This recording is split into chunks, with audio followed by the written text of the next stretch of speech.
Hari ini kita mau belajar hadis. Hadis tentang silaturahmi. Hadis tentang silaturahmi. Apakah itu silaturahmi? Silaturahmi itu artinya menyambung tali persaudaraan. Ya, kan kita sesama umat Islam ini kita bersaudara. Nah, kadang ada di antara kita yang bermasalah dengan saudaranya. Ya, misalnya karena gak pernah ketemu. Ya, misalnya Umi jauh tinggalnya di Jepang. Umi punya saudara kan? Ya kan, Umi punya adik. Punya kakak nggak Umi?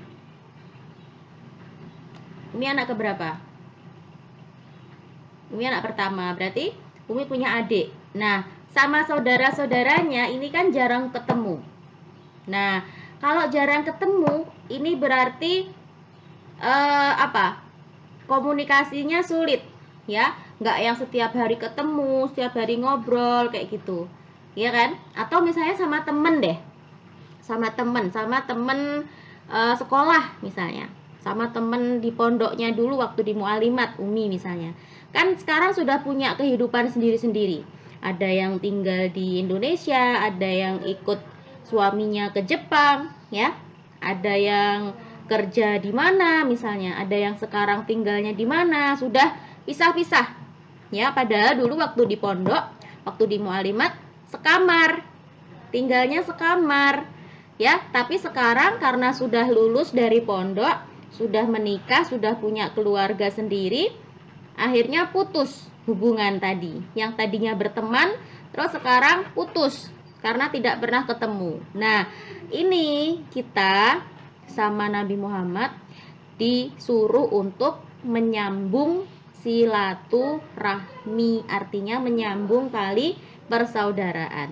Karena apa? Karena kita sesama umat Islam itu bersaudara. Jadi jangan sampai kita memutuskan hubungan persaudaraan ini. Ya, saudara di dalam Islam itu maksudnya bukan saudara yang sedarah, bukan saudara yang kakak adik misalnya.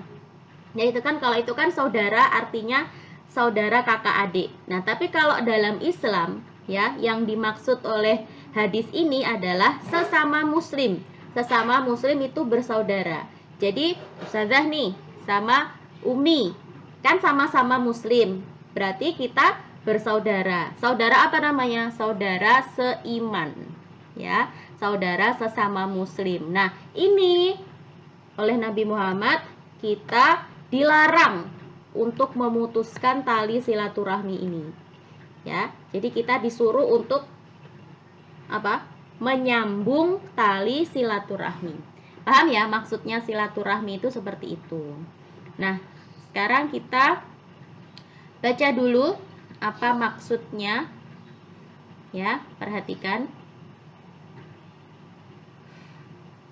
Membaca hadis tentang silaturahmi. Nah, di sini ada hadisnya. Kita baca dulu. An Anas bin Malik anna Rasulullah sallallahu alaihi wasallam qala man ahabba ayyub sato lahu fi rizkihi wa yunsa'alahu fi atharihi falyasil rahimahu, muttafaqun alaih. Ya, jadi hadis ini diriwayatkan oleh Bukhari dan Muslim. Muttafaqun alaihi itu artinya diriwayatkan oleh dua perawi hadis yang terkenal, yaitu Bukhari dan Muslim. Nah, siapakah Bukhari dan Muslim itu? Ya, Bukhari dan Muslim itu adalah dua orang periwayat hadis yang sangat terkenal. Ya, yang hadis-hadisnya itu dijamin pasti sahih, pasti benar. Ya, karena Bukhari dan Muslim, Imam Bukhari dan Imam Muslim ini tidak meriwayatkan hadis kecuali hadis itu benar-benar berasal dari Nabi. Ya. Jadi beliau berdua ini adalah salah dua berarti ya, karena dua orang, Imam Bukhari dan Imam Muslim. Mereka berdua ini adalah apa? Perawi hadis. Perawi hadis itu orang yang meriwayatkan hadis. Hadis adalah perkataan yang berasal dari Nabi Muhammad. Jadi hadis ini benar-benar berasal dari Nabi Muhammad. Ya, Ustazah pernah cerita kan bagaimana hadis itu bisa sampai ke kita sekarang. Nah, kita tahu ada hadis yang bunyinya seperti ini dari mana? Padahal kita dan Nabi Muhammad ini nggak pernah ketemu. Inilah hebatnya Islam. Jadi dalam Islam itu ada namanya ilmu riwayat. Ya, ilmu riwayat. Ya, jadi Nabi Muhammad mengajarkan hadis, ya. Perkataannya Nabi Muhammad itu ditulis oleh para sahabat. Salah satunya oleh Anas bin Malik. Nah, ini ya, kan ada Anas ibni Malik, ya.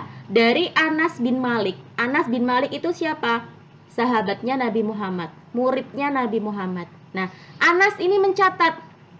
Anas mencatat apa yang disampaikan, apa yang diajarkan oleh Nabi Muhammad.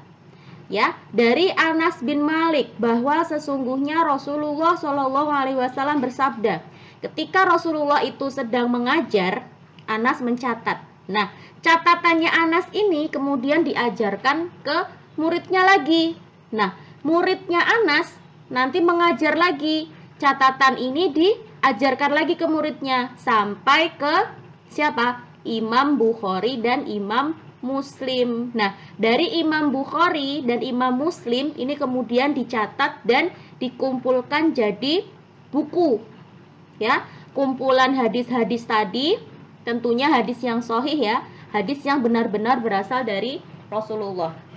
Nah, oleh Imam Bukhari dan Imam Muslim itu dikumpulkan jadi buku, kemudian diajarkan ke murid-muridnya lagi sampai ke kita.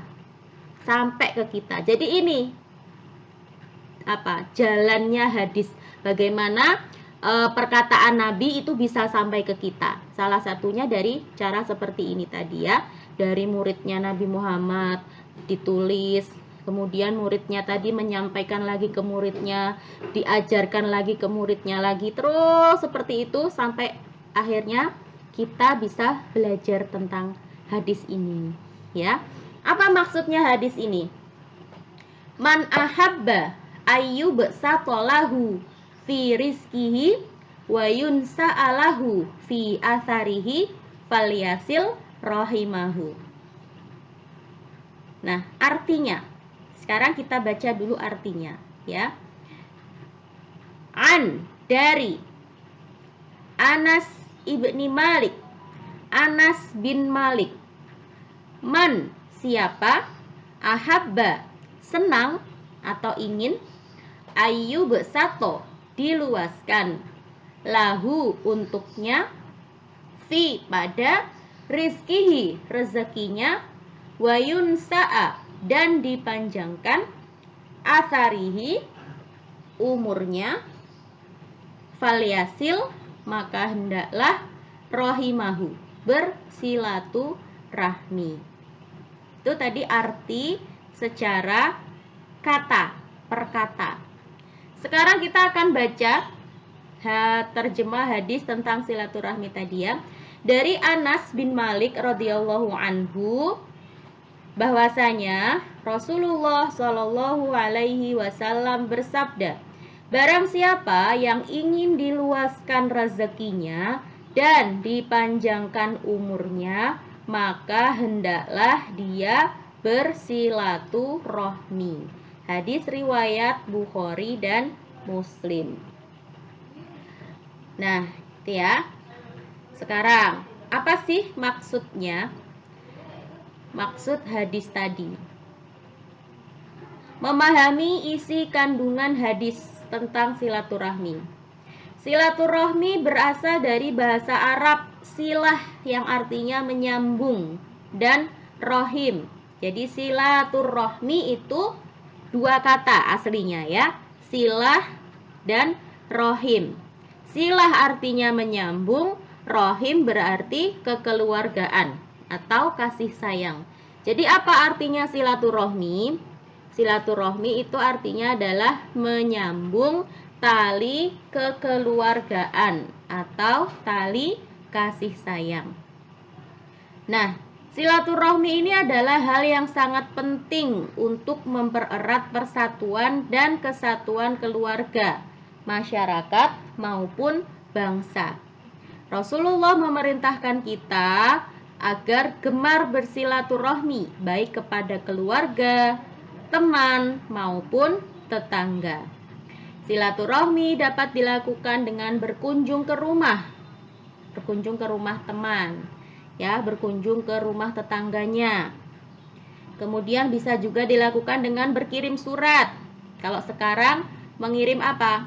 WA, ya, atau email.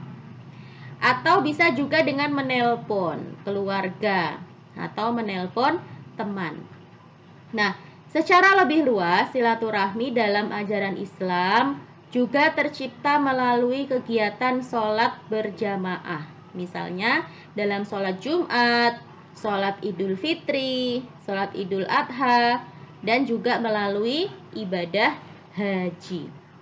Dengan bersilaturahmi akan tercipta persaudaraan yang kuat, persaudaraan yang kokoh, kehidupan yang damai, aman, dan sejahtera.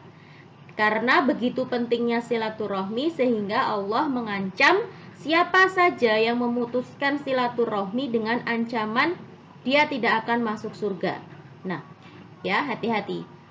Kalau kita dengan sengaja memutuskan tali silaturahmi, maka ancamannya tidak akan masuk surga. Sebaliknya, orang yang selalu menyambung silaturahmi akan diluaskan rezekinya dan dipanjangkan umurnya. Ada beberapa hal yang harus diperhatikan dalam silaturahmi. Di antaranya adalah dengan mengucapkan salam, berjabat tangan, berbicara santun, dan memilih waktu yang tepat. Ya, rangkuman. Silaturahmi terdiri dari dua kata, silah yang artinya menyambung dan rohim yang artinya kekeluargaan atau kasih sayang. Silaturahmi berarti menyambung hubungan kasih sayang. Silaturahmi dapat dilakukan dengan cara misalnya berkunjung atau bertamu, ya. Kemudian mengirim surat. Kalau zaman dulu mengirim surat, kalau sekarang mengirim WA, mengirim WhatsApp, atau mengirim email, ya. Dan juga bisa dilakukan dengan cara menelpon. Apa hikmahnya silaturahmi menurut hadis tadi, ya? Hikmah silaturahmi adalah dilapangkan rezekinya dan dipanjangkan umurnya. Jadi orang yang suka bersilaturahmi itu akan dilapangkan rezekinya dan dipanjangkan umurnya.